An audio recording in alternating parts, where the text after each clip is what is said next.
Hello बच्चों, आप सभी का स्वागत है। आज हमें आगे पढ़ना आज थ्योरी जो होगी, आज थ्योरी लगभग ख़त्म हो जाएगी और लगभग हमारा लेसन ये फिनिश होने वाला है। ठीक है, आप लोग प्रैक्टिस करते रहिए, बराबर क्वेश्चन लगाते रहिए क्योंकि न्यूमेरिकल लगाना बहुत ज़रूरी है। ठीक है, क्वेश्चन सॉल्व करते रहिए। इसके आपके पास जो भी क्वेश्चन हो बुक में वो सभी बनाते रहिए, जो ना बने आप हमें बताएं उन्हें, ताकि हम उन्हें लगवा देंगे, फिर कोई दिक्कत वाली बात नहीं। अभी जो क्वेश्चन न लगाते रहें, जो ना लगें उन्हें इकट्ठे करते जाया करो। ऐसे ही किया करो, क्वेश्चन इकट्ठे करते जाया करो और हमारे पास सेंड कर दिया करो और हम उसे, ताकि चैप्टर पूरा फिनिश हो जाया करे, तो वो क्वेश्चन हम बाद में लेके डाउट क्लास में हर चैप्टर में करा दिया करें। ठीक है, ताकि इस चैप्टर में जो भी क्वेश्चन आपको समझ में ना आ रहे हैं आप बुक में देखें या फिर कहीं भी देखें, किसी भी बुक में देखें। ठीक है, लगाएं, उन्हें सॉल्व करें। ना समझ में आए तो बताएं, हम उन्हें लगवा देंगे बोर्ड पे, फिर बना देंगे वीडियो उस पर। समझ आ गई बात? तो आज हम पढ़ेंगे आभासी एकाणुक अभिक्रिया। इसे स्यूडो ऑर्डर रिएक्शन भी बोलते हैं। क्या बोलते हैं? स्यूडो। स्यूडो यहाँ भी आ जाता है। स्यूडो मतलब क्या होता है बेटा? झूठा। क्या होता है? झूठा। इसे छद्म भी बोलते हैं। छद्म, छद्म या आभासी एकाणुक अभिक्रिया।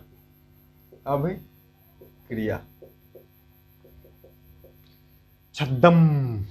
ठीक है, अब ये क्या होती है? देखो, आभासी मतलब झूठा होता है, मतलब लगती थे ये होती हैं फर्स्ट ऑर्डर रिएक्शन ही होती हैं। ये फर्स्ट ऑर्डर रिएक्शन ही होती है, प्रथम कोटि की अभिक्रियाएं ही होती हैं, पर लगती नहीं है। बात को समझो, झूठी होती है, मतलब झूठी होती हैं, सच में नहीं बताती कि हम फर्स्ट ऑर्डर के हैं। ये लगती नहीं है पर होती हैं। ठीक है, लगती नहीं हो पर हो तुम बड़ी कलाकार, है ना? वही वाली बात है। बहुत सारी लड़कियां ना लगती नहीं वैसी हैं पर होती बहुत कलाकार, है ना? सच बोल रहा हूँ ना? चलो ठीक है, लड़के भी वैसे बहुत कलाकार होते कुछ, पर लगते नहीं हैं, बड़े मासूम से बने होते हैं। बाद में पता चलता दे रही दादा दादा इसका यहाँ भी है, वहाँ भी है, वहाँ भी है। समझ जाओ आगे। चलो ठीक है, बात को समझो। जैसे कि यहाँ पे कोई अभिक्रिया कोड क्या होती है? जैसे कोड मतलब मैंने क्या बताया, जैसे ए है और बी है, इन दोनों के मिलने से प्रोडक्ट बन रहा है, उत्पाद बन रहा है। तो यहाँ पे एक की सांद्रता इतनी अधिक होगी, इतनी अधिक होगी बेटा, इतनी अधिक होगी कि जो अभिक्रिया की सांद्रता परिवर्तन जो डिपेंड करेगा केवल ए पर डिपेंड करेगा। मान लो बी की सांद्रता बहुत अधिक है, बी की सांद्रता यहाँ पे बहुत अधिक है। ठीक है, तो जो अभिक्रिया की सांद्रता में परिवर्तन डिपेंड करेगा किस पर करेगा? एक ही सांद्रता में कोई परिवर्तन होगा? नहीं होगा। एक ही सांद्रता में, एक में ही परिवर्तन होगा, एक ही सांद्रता में। ठीक है, तो अभिक्रिया कोड सिर्फ एक की सांद्रता में परिवर्तन हो, इसलिए अभिक्रिया कोड क्या हो रही? एक हो रही। अभिक्रिया कोड क्या हो रही? एक। मतलब सांद्रता परिवर्तन में जितने अभिकारक भाग ले रहे हैं वही तो उसकी कोटि है। बात को समझे? एक की सांद्रता में परिवर्तन हो रहा है कि दो की? दोनों की होता तो तब क्रिया कोड दो हो जाती। लेकिन वे अभिक्रियाएं जिनमें एक की सांद्रता बहुत अधिक होती है, इतनी अधिक होती है कि पूछो मत, कि इसकी सांद्रता में परिवर्तन बिल्कुल नगण्य होता है। क्या होता है? बिल्कुल नामात्र होता है। जैसे एक उदाहरण मिल जाता है इसका एथिल एसीटेट का जल अपघटन कर लेते हैं। एथिल एसीटेट का जल अपघटन का उदाहरण देख सकते हैं। ठीक है, CH3 COO C2H5 क्या क्या हो रहा है? जल अपघटन। ठीक है, क्या बनाएगा? स्टिक अम्ल बनाएगा, स्टिक अम्ल एथिल अल्कोहल। ठीक है बेटा, CH3 COOH प्लस C2H5OH। ये कहाँ से बना है? ध्यान से समझो, लेक्चर ध्यान से समझो। ये H और OH में टूटा है, H और OH में टूटा है। ठीक है, और इसका जब अपघटन हो गया है, ठीक है, OH एक H इधर लग जाएगा, इसमें ये बन जाएगा, एक OH जाके इससे ले जुड़ेगा, ये बना लेगा। यहाँ पे पानी की सांद्रता बहुत अधिक है। मान लो पानी हमने ले लिया 10 लीटर ले लिया, 10 लीटर पानी ले लिया या फिर 1 लीटर ले लिया, इसको मिलाया हमने मिलीग्राम में। तो यहाँ पे एक अणु जल के एक अणु से लेके एक अणु स्टिक अम्ल का, एक अणु एथिल, इसका एक अणु एथिल एसीटेट का एक अणु, ठीक है, जल के एक अणु से रिएक्ट करके इतना इतना बना लेगा। अब इसमें तो ये तो टूट रहा है, इसकी सांद्रता परिवर्तन, पानी में कुछ पानी इतना ज़्यादा है, पानी में कुछ इस अभिक्रिया की पानी की सांद्रता में कोई परिवर्तन आएगा? तुम ही सोचो, दिमाग से सोचो, पानी की सांद्रता में कोई परिवर्तन आएगी जल की? नहीं आएगा ना। तो अभिक्रिया की सांद्रता किस पर डिपेंड कर रही? केवल और केवल एथिल एसीटेट पर। अभिक्रिया की सांद्रता केवल एक पर डिपेंड कर रही है, सांद्रता परिवर्तन। इसलिए कैसी होती है? प्रथम कोटि की अभिक्रिया होती है और लगती नहीं, इसलिए इसे क्या बोलते हैं? आभासी एकाणुक अभिक्रिया। आभासी एकाणुक अभिक्रिया, एक अणु भाग लेता है सांद्रता परिवर्तन में, इसलिए एक आणुक बोल देते हैं। आशा करते हैं समझ में आ गया होगा। ठीक है, लिख लेना आप यहाँ पे नीचे लिख लेना, जितना बोला उतना तो वो तो लिखना ही है। ठीक है, जितना बोला है मैंने उतना तो लिखना है। ठीक है, ऐसी अभिक्रियाओं जिनमें और इनमें आणविकता कितनी होती है? आणविकता हमेशा 2 होती है। अभिक्रिया की कोट, ऐसी अभिक्रियाओं में आणविकता 2 होती है, अभिक्रिया की कोट 1 होती है। ठीक है, समझ गए? इतना ये लिखने के बाद बेटा नीचे लिख लेना, इस अभिक्रिया में जल की मात्रा अधिक है, इस अभिक्रिया में जल की मात्रा अधिक है। अब अभिक्रिया की कोट 1, अभिक्रिया की कोट बराबर 1। जल अभिक्रिया में भाग लेता है, परंतु वेग जल की सांद्रता पर निर्भर नहीं करता। अभिक्रिया का जो वेग होता है जल की सांद्रता पर निर्भर नहीं करता है। ठीक है, ठीक है, इसीलिए क्या होती है? अभिक्रिया की कोट 1 होती है। ये चीज़ समझ गए? और आगे और क्या लिख, इसमें अभिक्रिया की कोट, ऐसी अभिक्रियाओं की अभिक्रिया की कोट, आभासी एकाणुक अभिक्रियाओं की आणविकता क्या होती है? 2 अणु भाग ले रहे हैं, इसलिए आणविकता 2। ठीक है, इतना ही लिख लेंगे, इंपॉर्टेंट ये भी पूछ लिया जाता है। समझ आ गई बात बेटा जी? चलो मिटा दे इसको, लिख लेंगे अब ऐसे ही, कोई दिक्कत वाली बात नहीं। अब बेटा आ जाता है उत्प्रेरक का प्रभाव। जानते हो ना, अभिक्रिया के वेग में उत्प्रेरक क्या प्रभाव डालता है? ताप क्या प्रभाव डालता है? अभिक्रिया के वेग में उत्प्रेरक का प्रभाव जैसे डालते थे, हम पहले भी बताए हैं उत्प्रेरक का प्रभाव। उत्प्रेरक क्या होता है? अभिक्रिया के दर को वेग को क्या करता है? घटा देता है कि बढ़ा देता है? दर को घटा देता है बेटा। रिएक्शन तेज देर में बननी होती है तो जल्दी बन जाती है। ये करता क्या है उत्प्रेरक? थोड़ा सा समझो, मैं समझाने की कोशिश करता हूँ। जैसे यहाँ से कोई एक ए अभिकारक है, ये उत्पाद P बन रहा है, ठीक है, या B उत्पाद बना रहा है, तो इसे कुछ ऊर्जा की ज़रूरत पड़ती है। मान लो इतनी ऊर्जा की ज़रूरत, जितनी ऊर्जा की ज़रूरत पड़ती है उससे संकीर्ण ऊर्जा बोलते हैं। ये भाई पढ़ेंगे आगे। इसको किससे व्यक्त करते हैं संकीर्ण ऊर्जा को? E से। ठीक है, इतनी ऊर्जा की ज़रूरत पड़ रही है इसके बांड टूटने में, पुराने नए बांड बनने में, तो इसे क्या बोलेंगे? संकीर्ण ऊर्जा बोलेंगे। अब हमने मान लो ये बिना उत्प्रेरक के हो रही है, जब हमने इसमें उत्प्रेरक मिला दिया बेटा जी, तो यही चीज़ ये यहाँ पे आ गई, ये कहाँ पे आ गई? यहाँ पे आ गई। संकीर्ण ऊर्जा का जब हमने उत्प्रेरक मिला दिया तो मान लो ये यहाँ पे बन गई ऐसे। ठीक है बेटा जी, ये यहाँ पे बन गई। इतनी ऊर्जा का हो सकता, इतनी तो कम हो गई ना, इतनी देखो इतनी कम हो गई। समझ गए?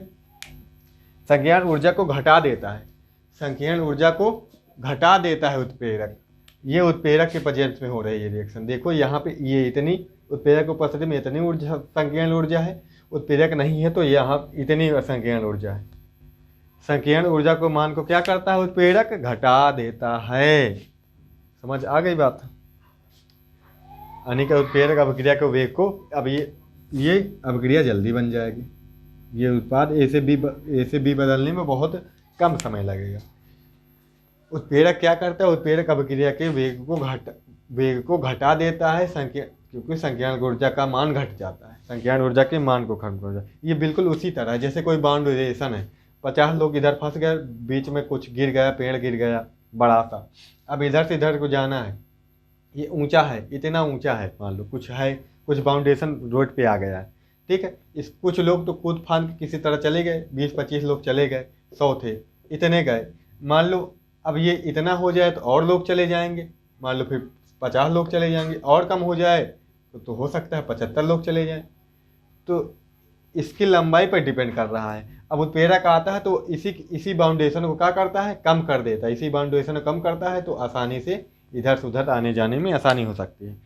ठीक है, क्योंकि उत्प्रेरक जो काम करता है वो दोनों तरह के काम करता है। साम्यावस्था को प्रभावित नहीं करता है उत्प्रेरक, एक चीज़ याद रखना, उत्प्रेरक साम्यावस्था को प्रभावित नहीं करता। उत्प्रेरक अभिक्रिया में भाग नहीं लेता है। उत्प्रेरक केवल अभिक्रिया के वेग को बढ़ाता है या घटाता है, घटाता भी है कुछ, आगे वाले लेसन में पढ़ेंगे हम, लेकिन मोस्टली बढ़ाने वाले ही होते हैं। ठीक है, और अभिक्रिया की संकीर्ण ऊर्जा का मान भी घटाता है उत्प्रेरक। ठीक है, जो ए से बी बनने में जो समय लगेगा, मान लो कोई रिवर्सिबल रिएक्शन है, उत्क्रमणीय अभिक्रिया है, तो ए से बी बनने में जो समय लगेगा वही उतना ही समय जितना प्रभावित करेगा। मान लो पहले 10 मिनट लग रहा था ए से बी बनने में, बाद में 15 मिनट लग रहा था, बी से ए बनने में 15 मिनट लग रहा है। ठीक है, जब हमने उत्प्रेरक मिला दिया तो मान लो ये समय हो गया 1 मिनट ए से बी बनने में। ठीक है, कितना मिनट घटाया इसने, 9 मिनट घटाया है, तो इधर भी ये 9 मिनट घटाएगा, बी से ए बनने में भी 9 मिनट घटाएगा, तो 6 मिनट अब इसमें लगेगा फिर। तो बराबर अब प्रक्रिया का वेग, पश्चात क्रिया का वेग, दोनों को बराबर तरह से घटाता है या प्रभावित करता है उत्प्रेरक के बारे में इतनी बातें आपको ना पता हो तो याद रखना। क्वेश्चन बना ले, उत्प्रेरक किस अभिक्रिया के वेग को किस तरह प्रभावित करता है, ऐसे ही आप पॉइंट वाइज लिख लेना ये बातें। ठीक है, अब एक चीज़ और बता देते हैं, ताप का प्रभाव क्या पड़ता है अभिक्रिया के वेग पर। ताप का प्रभाव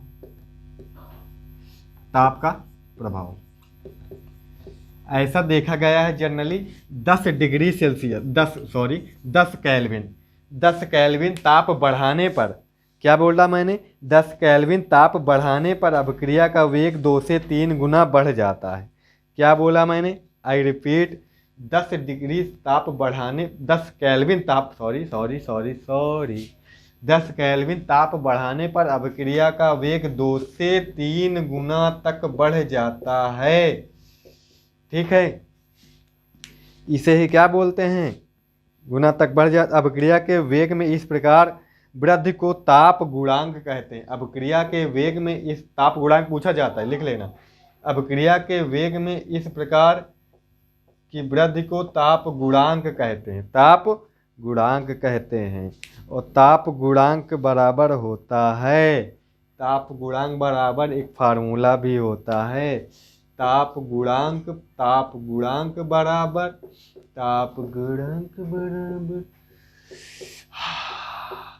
ताप गुणांक बराबर क्या होता है, 308 केल्विन और 298 केल्विन पर वेग स्थिरांक के मतलब वेग स्थिरांक ये होता है। तो आशा करते ये चीज़ भी आपको समझ में आ गई होगी। अब देख लेते हैं हम संकीर्ण ऊर्जा, दिलही ऊर्जा। पहले लिखो, हेडिंग डालो दिलही, थोड़ा सा इंक डाले तो मैं फीका चल रहा है ना, इंक डाल लूँ आपसे, तब तक आप। तो अब हमें देखना है बेटा दिलही ऊर्जा। क्या देखना है, दिलही ऊर्जा, थ्रेशोल्ड एनर्जी बोलते हैं इंग्लिश में इसको। दिलही ऊर्जा क्या होनी है, ये देखो, जैसे कोई कंटेनर है, इसमें अभिकारक के अणु पड़े हुए हैं, तो अभिकारक के अणु बैठे तो रहेंगे नहीं, गति करेंगे एक दूसरे से टकराएंगे, तो इसमें तो ऊर्जा लगती होगी थोड़ी बड़ी। अब कोई भी गति करता है, इधर से उधर जाता है, तो ऊर्जा तो लगती है, उनके पास ऊर्जा तो होनी चाहिए जाने के लिए, तो यहीं से बन जाती है दिलही ऊर्जा। देखो, अभिकारकों को आपस में टकराने के लिए जितनी न्यूनतम ऊर्जा की आवश्यकता होती है उसे दिलही ऊर्जा कहते हैं। क्या बोला मैंने, आई रिपीट, अभिकारक अणुओं को आपस में टकराने के लिए जितनी या जिस न्यूनतम ऊर्जा, न्यूनतम बोल रहा हूं मैं, जिस न्यूनतम ऊर्जा कम से कम न्यूनतम ऊर्जा की आवश्यकता होती है उसे दिलही ऊर्जा कहते हैं। समझ गए, बस इतना ही इसमें जानना है। ठीक है बेटा जी, ठीक है बेटा जी।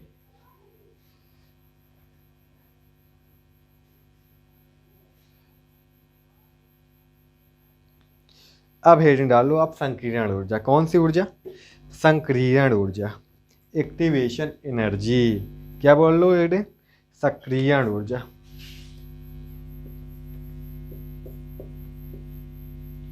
सक्रियण ऊर्जा, एक्टिवेशन एनर्जी। ठीक है, चलो देखो, सक्रियण ऊर्जा ये क्या होता है? तो जैसे कोई हमने अभी ग्राफ बनाया था ना, अभी थोड़ी देर पहले बनाया था। कोई अभिकारक है, कोई अभिकारक है, मान लो कोई अभिकारक ए है, यहां से पी उत्पाद बना रहा है।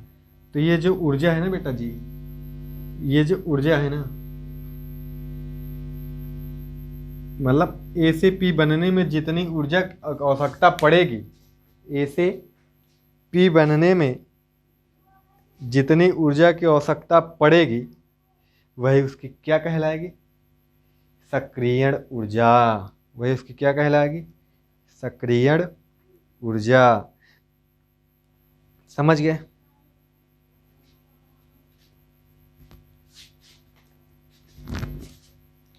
यार बहुत खिसकता है। समझ गए ना ये चीज? ये तो पूरे रिएक्शन है। अभिकारक यहां से बेटा ना, अभिकारक यहां से, तो यहां से यहां तक में ई ए से व्यक्त करते हैं इसे। ठीक है, ई ए से इसे व्यक्त करते हैं। समझ गए? ये क्या है? सक्रियण ऊर्जा। ठीक है, तो क्या लिखोगे हिंदी में? थ्योरी क्या लिखोगे? क्या लिखोगे? किसी अभिकारक को उत्पाद बनाने में जितनी ऊर्जा की आवश्यकता होती है उसे संकीर्ण ऊर्जा कहते हैं। उसे संकीर्ण ऊर्जा कहते हैं। ठीक है, समझ आ गई बात बेटा जी? समझ आ गई बात बेटा जी? मान लो क्या मान लो, बताता हूँ मैं क्या मान। ये यहाँ पे ये जो ऊर्जा लग रही है ये रिएक्शन की ई आर है, मतलब एनर्जी किसकी है? रिएक्शन, अभिक्रिया की ऊर्जा है। अभिक्रिया की ऊर्जा से क्या मतलब है? संकीर्ण ऊर्जा अलग चीज़ है, अभिक्रिया की ऊर्जा अलग चीज़ है। ध्यान रखना, थोड़ा समझना। ठीक है, अब जैसे मैंने बोला, अब हमें बांड तोड़ने में जितनी ऊर्जा देनी पड़ी वो कितनी थी? 50 जूल। कितनी थी? 50 जूल। ठीक है, बांड तोड़ने में 50 जूल ऊर्जा दी रही। बांड तोड़ने के बाद बांड बनेंगे भी, बांड टूटने के बाद बांड बनेंगे भी। रिएक्शन जो होती है, पुराने बांड का टूटना तथा नए बांड का बनना ही क्या कहलाता है? अभिक्रिया कहलाती है। यही तो होती है अभिक्रिया। सॉरी, घूम गया था बच्चा लोग। यही तो कहलाती है अभिक्रिया। समझ गए ना? तो मान लो इसमें बन रही है 10 जूल ऊर्जा, बांड बनने में 10 जूल ऊर्जा मुक्त हो रही है। तो ओवरऑल कितनी ऊर्जा जरूरत पड़ी? हमें 40 जूल ऊर्जा देनी पड़ेगी। 10 जूल बन रही तो 10 जूल पुनः यूज हो जाएगी। 40 जूल ऊर्जा देनी पड़ रही तो कौन सी रिएक्शन? कौन सी?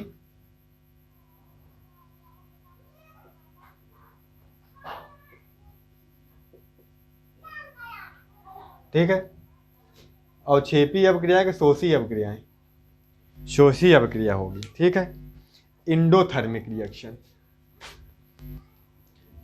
अवशोषी अभिक्रियाएं, इंडोथर्मिक रिएक्शन होगी ना ये। अब मान लो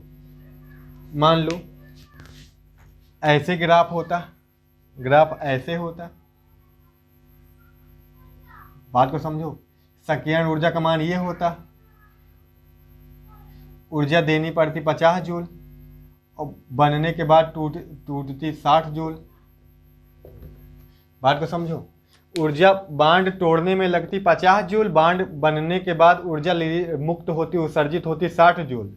तो इसमें से 10 जूल का क्या है, फायदा है। 10 जूल क्या है, एक्स्ट्रा है। 10 जूल ये अधिक जा रही ना, अधिक जा रही, तो इसमें जो ऊर्जा 10 जूल बाहर निकलेगी। अब जो 60 जूल बनी है, 60 जूल में 50 जूल फिर यूज हो जाएगी, 10 जूल बाहर फिर बनेगी, फिर 60 जूल निकल जाएगी, तो 10 जूल बाहर निकलेगी। इसमें इस अभिक्रिया में ये ग्राफ किसका है, ऊष्मा क्षेपी अभिक्रिया का। ऊष्मा शोषी ने, ये ऊष्मा शोषी का था, ये ऊष्मा क्षेपी अभिक्रिया का उदाहरण है। ऊष्मा क्षेपी, क्योंकि ऊष्मा बाहर निकल रही है ना, बात समझ रहे हो। ये ऊष्मा शोषी अभिक्रिया का ग्राफ है। समझ गए, समझ गए। इसके लिए हमें गिब्स ऊर्जा क्या होगी, गिब्स ऊर्जा तो गिब्स ऊर्जा कोई बात ही मत करो। इंथैल्पी क्या होगी, डेल्टा एच क्या होगा, पॉजिटिव होगा निगेटिव होगा, बताओ। इसमें ऊर्जा देनी पड़ रही ज़्यादा, निकल रही कम, देने इसमें जो होगा निगेटिव होगा, निगेटिव होगा, सॉरी निगेटिव होगा। इसके लिए क्या होगा, पॉजिटिव होगा। डेल्टा एच क्या होगा बेटा जी, डेल्टा एच जो होगा पॉजिटिव होगा। देने वाली ऊर्जा से निकलने वाली ऊर्जा माइनस करेंगे, नहीं निकलने वाले से देने वाली माइनस करेंगे, इस वाले से इस वाली को माइनस करेंगे। इसमें निगेटिव माइनस में आएगा, ठीक है, इसमें प्लस में आएगा। 60 से 50 घटेगा, प्लस में आएगा। इसमें 10 से 50 घटेगा, 40 माइनस का आएगा। समझ गए ना, ये चीज़ समझ गए ना। तो ग्राफ आपको चाहे तो ये बना लेना, ये ऊष्मा किसके, ऊष्मा शोषी अभिक्रिया के लिए ग्राफ है, आर्हेनियस का ग्राफ है। सक्रियण ऊर्जा का ग्राफ किसके लिए, ऊष्मा शोषी के लिए, ऊष्मा क्षेपी के लिए सक्रियण ऊर्जा का ग्राफ, ठीक है। Delta H positive, delta H negative, आप बना लेना ऐसे। ये 50 जूल वगैरह लिखने की जरूरत नहीं कापी में, ठीक है। एक्टिव सक्रियण ऊर्जा समझ में आ गया क्या होता है सक्रियण ऊर्जा, ठीक है। तो जो ऊर्जा दी जाती है अभिक्रिया होने में, बस वही है। जैसे जितनी ऊर्जा दे रहे थे हम अभिक्रिया होने में, जैसे यहाँ पे 50 जूल ऊर्जा दे रहे हैं तो वो इसकी क्या थी, सक्रियण ऊर्जा थी। यहाँ पे कितने दे रहे थे बेटा जी, यहाँ पे 50 जूल यहाँ पे दे रहे हैं, 60 जूल निकल रही थी। 50 जूल जो दे रहे हैं तब अभिक्रिया होने के लिए वो क्या थी, सक्रियण ऊर्जा थी। समझ गया सक्रियण ऊर्जा क्या होती है, आशा करते हैं समझ में आ गया होगा। तो किसी अभिक्रिया के होने के लिए जितनी ऊर्जा की ज़रूरत होती है, जितनी ऊर्जा दी जाती है, वह ऊर्जा सक्रियण ऊर्जा कहलाती है। समझ गए, समझ गए, समझ गए ना। चलो ठीक है। अगर सिर्फ सक्रियण ऊर्जा का ग्राफ बनाना चाहो तो आप बना सकते हो, ऐसे बना सकते हो। सिर्फ सक्रियण ऊर्जा का ग्राफ बनाना चाहो तो आप ऐसे बना सकते हो। यहाँ पे ए हो जाएगा, ए प्लस बी मान लो अभिकारक है, यहाँ पे उत्पाद बन रहा है, यहाँ पे उत्पाद, ये मान लो ये यहाँ पे ये है, ये यहाँ पे ये है, ये इतनी ज़रूरत हो रही ये क्या है, सक्रियण ऊर्जा लिख लेना। सक्रियण यही है क्या, सक्रियण ऊर्जा, सक्रियण ऊर्जा यही है। ये क्या है, ये पीक क्या कहलाएगा, उत्तेजित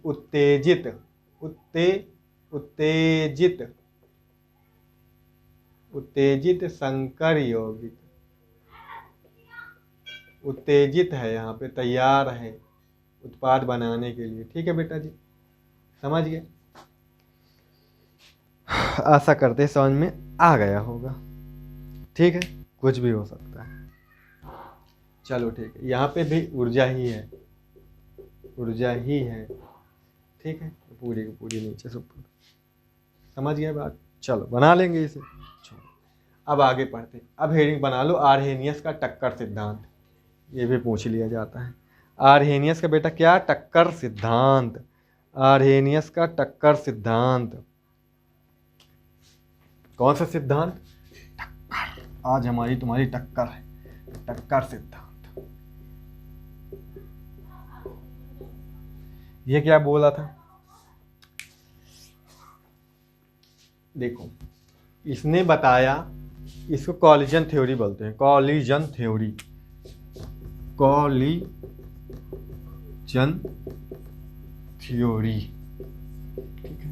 इसने बताया, आर्हेनियस ने ही दिया था इसको, अच्छा, इसने बताया जो अभिकारक होते हैं, जो अभिकारक होते हैं वो आपस में टकराते रहते हैं, वो आपस में टकरा कर उत्पाद बनाते हैं। ठीक है, वो आपस में बेटा क्या करके टकरा कर उत्पाद बनाते हैं। इतनी बात समझ में आ गई। वो आपस में टकरा के क्या बनाते हैं, उत्पाद बनाते हैं। आगे इसने ये भी बताया है सभी अभिकारक टकरा कर उत्पाद नहीं बनाते, सभी अभिकारक आपस में टकरा कर उत्पाद नहीं बनाते, केवल वही अभिकारक उत्पाद बनाते हैं जो सीधे टकराते हैं। केवल वही अभिकारक उत्पाद बनाते हैं जिनके जो सक्रिय केंद्र होते हैं, सक्रिय शीर्ष होते हैं, जो सक्रिय शीर्ष से सीधे टकराते हैं, वही उत्पाद बनाते हैं। ठीक है, वो ऐसे टक्कर को जब उत्पाद बनने वाला होता है प्रभावी टक्कर, और जब अप्रभावी टक्कर होता है जिससे जो जब अभिकारक क्या हो सीधे दिशा में न टकराएं तो उसे अप्रभावी टक्कर कहते हैं। समझिए, यही बताया है इन्होंने। इससे हम फिगर द्वारा भी तीनों अच्छे से बना सकते हैं। देखो मान लो यहाँ पे ए है, अभिकारक क्या है, ए है। समझ आ गई बेटा जी बात। ठीक है, इसकी दिशा ये है, वो एक अभिकारक बी है। अभिकारक एकदम आसान भाषा में समझा रहा हूं मैं, अभिकारक बी है। ठीक है, ये इधर को जा रहा है, ये इधर को जा रहा है, तो नो उत्पाद, नो प्रोडक्ट। बात को समझो, नो प्रोडक्ट। यहाँ पे हम प्रभावी आप टक्कर भी दिखा देते हैं इनका। ये ऐसे जुड़ जाएगा भाई और ये ऐसे जुड़ जाएगा। ठीक है, यहाँ पे ए वाला है, ठीक है, और यहाँ पे ये सॉरी बी वाला होगा। यहाँ पे गलत बहुत लिख जाता है यार, ध्यान ही नहीं रहता, बोलो कुछ और लिखता कुछ और। ये यहाँ पे ये कैसा टक्कर है, अप्रभावी। ये इसमें इससे कोई प्रभाव नहीं पड़ता, ये टकराते हैं तो अप्रभावी संघट्ट कह लो, टक्कर भी बोलते हैं, टक्कर। क्या बनेगा इसमें, नो उत्पाद, नो प्रोडक्ट। ये डी है भाई, नो प्रोडक्ट। समझ आ गई बात। और मान लो सीधे टकरा रहे हैं अभिकारक, सीधे टकरा रहे हैं अभिकारक, क्या हो रहे हैं, सीधे टकरा है। नो कैसे बनाऊं मैं, मान लो क्या सीधे टकरा रहे हैं। ठीक है,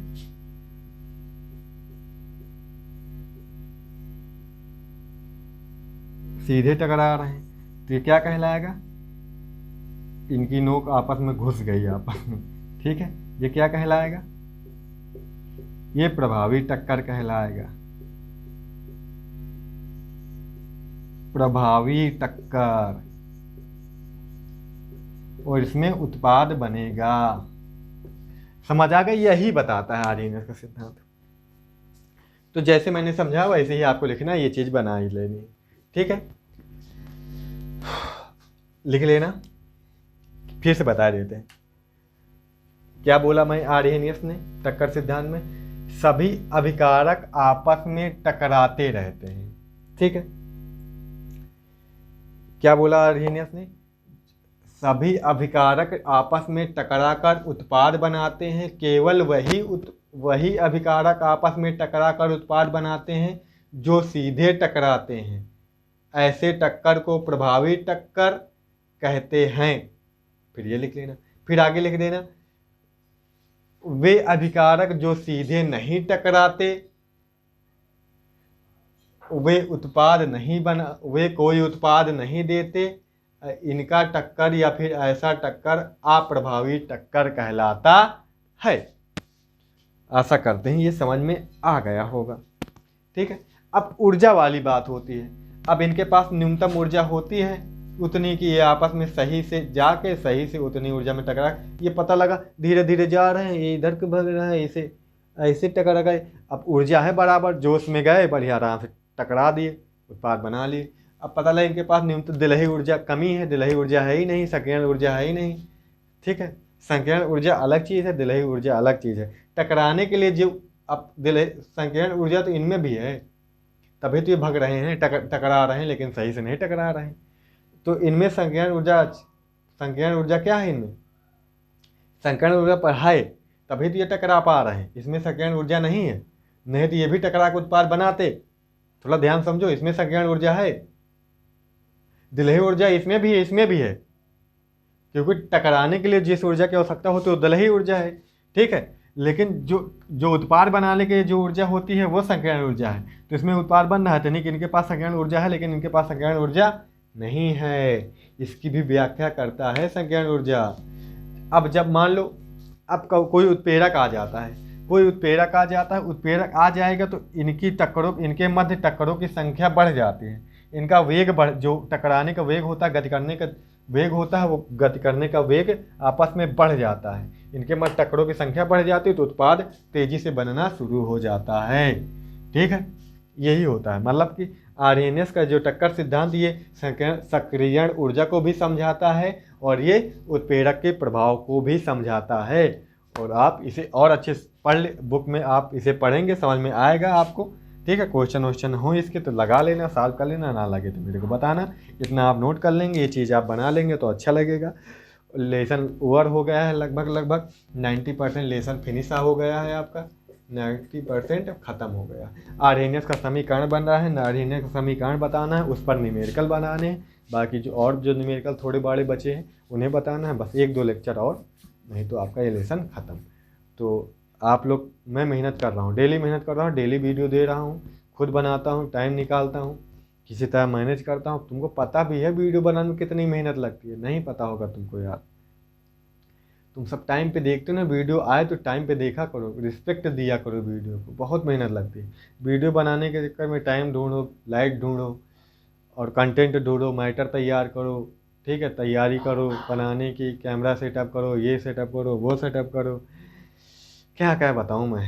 एडिट करो वीडियो, बाद में एडिट करके अपलोड करो। एडिट करने में कई आधे घंटे की वीडियो आधे घंटे से ऊपर लग जाता है एडिट करने में, अपलोड करने में आधे घंटे के ऊपर लग जाता है, आधे घंटे की वीडियो बनाने में 1 घंटा निकल जाता है, आधे घंटे की वीडियो चलो 2-2.5 घंटे तो लग ही जाता है कम से कम।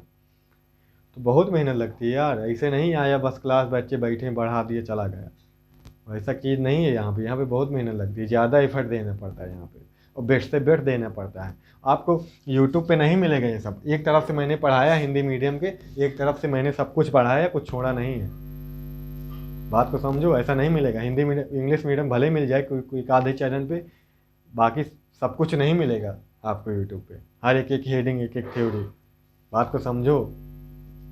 इन्हें शेयर किया करो वीडियोस को, ताकि दूसरे का भी भला हो सके। चलो कोई बात नहीं, चिल्लाने से फ़र्क नहीं पड़ता, आप सभी को जो भी हो सकता है कोई एक आधा समझ आओ मेरी मेहनत को, मेरी बातों को। चलिए ठीक है, मिलेंगे अगली वीडियो में। अपना ख्याल रखें, घर पे रहें, सुरक्षित रहें और पढ़ते रहें, मेहनत करते हैं। All the best.